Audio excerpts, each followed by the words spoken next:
সোমবার মধ্যরাত রাজধানীর শান্তিনগর মোড়ে জোরে সোরে চলছে পুলিশের তল্লাশি। যানবাহন থামিয়ে গাড়ি ও যাত্রীদেরকে তল্লাশি চালানো হচ্ছে। নিবিড়ভাবে দেখা হচ্ছে যানবাহনের কাগজপত্র, কিন্তু গণমাধ্যম সরে পড়া মাত্রই ঢিলেঢালা হয়ে পড়ে তল্লাশি কার্যক্রম।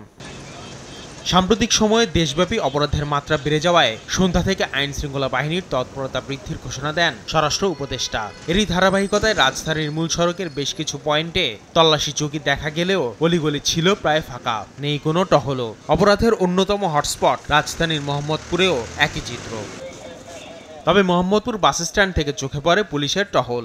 আইন শৃঙ্খলা বাহিনীর এমন তৎপরতায় সন্তুষ্টি প্রকাশ করেন সাধারণ মানুষ। অভিযানগুলো চলাতে আমরা নিরাপদে যাইতে পারতেছি, অনেক ভয় লাগতেছে না। এটা যদি চলমান থাকে তাহলে আমরা আসলে এখন নিরাপত্তা তো পাবো। এই দেশের যে পরিস্থিতি আমরা দেখতেছি, এখন শহরে দেখলাম এখন নিরাপত্তা এখন মোটামুটি স্বাভাবিকই। যে আসলাম এয়ারপোর্ট থেকে এখন সব জায়গায় দেখলাম আইন শৃঙ্খলার বাহিনী আছে। পুলিশ বলছে মূল সড়কে চেকপোস্টের পাশাপাশি পাড়া মহল্লায় কাজ করছে মোবাইল টিম। মোহাম্মদপুরে চেকপোস্ট চলাকালীন মাদকদ্রব্য জব্দের তথ্যও জানিয়েছে পুলিশ।